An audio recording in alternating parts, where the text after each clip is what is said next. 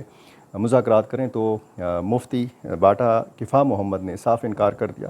اور نے کہا کہ یہ جو مجرم ہیں ان کے خلاف سخت کارروائی ہونی چاہیے اور ان کے خلاف طاقت کا استعمال ہونا چاہیے، ان لوگوں سے مذاکرات نہیں ہو سکتے. یہ جب 30 منٹ کی کارروائی ہو رہی تھی تو اس سے پہلے جب جیل سٹاف پر تشدد کیا جا رہا تھا یا ان کے گلے کاٹے جا رہے تھے یا ان کو قتل کیا جا رہا تھا، اس دوران آندرے دیویاتوف یہ اس جیل کے سربراہ تھے، یہ فرار ہونے میں کامیاب ہو گئے اور ان کے ساتھ 4 دیگر ساتھی بھی زخمی حالت میں فرار ہوئے. ایک اطلاع یہ بھی آئی، انٹرنیشنل میڈیا اس کو رپورٹ کر رہا ہے کہ جو حملہ آور تھے انہوں نے جیل کے سربراہ کو اور دیگر 4 افراد کو خود رہا کیا. اب جو ایک فائنل صورتحال سامنے آئے گی جب روس کی انتظامیہ یہ ساری تحقیق مکمل کرے گی، حملہ آور کہاں سے آئے تھے، کس روٹ سے آئے تھے، کون ان کا سہولت کار تھا، کتنی اس واقعے میں ہلاکتیں ہوئی ہیں، جانی نقصان ٹوٹل ایکچول ہے کتنا، یہ ساری چیزیں تب سامنے آئیں گی جب روس کی حکومت باقاعدہ اس کا اعلان کرے گی. روسی صدر ولادیمیر پوٹن کو اس ساری صورتحال کے حوالے سے آگاہ کر دیا گیا ہے. ان کو وقتاً فوقتاً لمحہ بلمحہ رپورٹ پہنچائی جاتی رہی اور اب کہا جا رہا ہے کہ صورتحال اس علاقے میں وولگوگریڈ میں یا پینل کالونی میں کنٹرول میں ہے. تو کنٹرول حاصل کر لیا ہے روسی اسپیشل فورسز نے اس علاقے کا اور ایک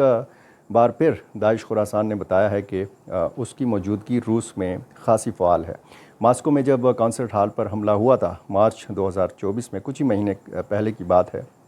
تو اس میں تاجکستان کے شہریوں کی انوالومنٹ کی بات کی گئی تھی اور داعش تنظیم کے حوالے سے اگر بات کی جائے تو ایک مشترکہ چیلنج ہے روس کا بھی، افغانستان کا بھی اور پاکستان کا بھی.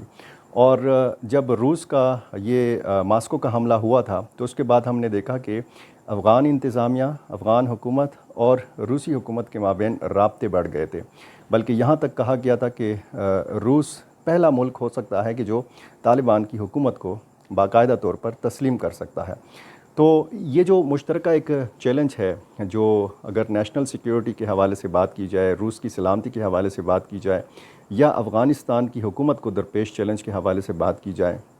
تو پھر یہ وہ نقطہ ہے کہ جس کی وجہ سے ان دونوں ملکوں کا جو تعاون ہے وہ مزید بڑھ سکتا ہے. افغانستان کی سرزمین کے حوالے سے مغرب اور امریکہ کو، اقوام متحدہ کو خاصی تشویش ہے اور پاکستان کے بھی تقریباً اسی طرح کے الزامات ہیں کہ افغانستان کی سرزمین جو ہے یہ دوسرے ممالک کے خلاف استعمال کی جا رہی ہے یا پاکستان میں جو ہونے والے حملے ہیں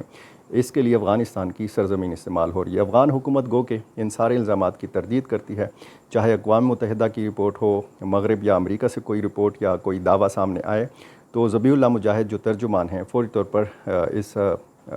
حملے اس دعوے کی تردید کرتے ہیں. لیکن مختلف ممالک کی تشویش بڑھ رہی ہے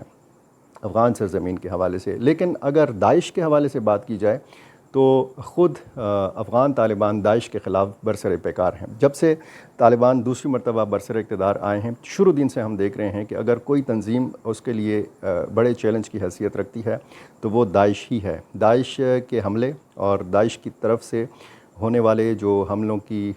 ذمہ داری قبول کرنے کا سلسلہ ہے یہ افغانستان میں بھی جاری ہے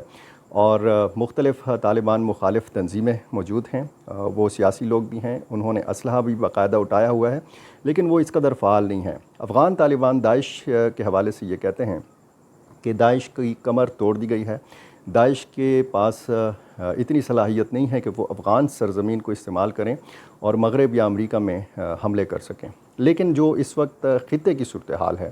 جب آپ روس تک کی بات کرتے ہیں اور روس اور یوکرین کے معاملات کے حوالے سے بات کرتے ہیں تو روس مختلف حوالوں سے دباؤ کا شکار ہے۔ ایک تو اندرونی سطح پر دیکھیں تو ایسے چیلنجز اس کے لیے خاصے بڑے ہیں، اور یہ چیلنجز جو ہیں یہ روز بروز بڑھ رہے ہیں ماسکو کے لیے، روس کی حکومت کے لیے۔ تو ایک یہ جو نقطہ ہے، اس کی وجہ سے میں ریپیٹ کر رہا ہوں کہ افغانستان کی حکومت اور روس کے مابین جو تعلقات ہیں یہ مزید بڑھ سکتے ہیں، کیونکہ روس یہ چاہے گا کہ داعش کو شکست دینے کے لیے، داعش کے حملے روکنے کے لیے افغان حکومت اس کے ساتھ تعاون کرے، اور افغان حکومت اگر روسی مدد بھی حاصل کر لے اس سلسلے میں، تو پھر جو اس کو خود افغانستان کے اندر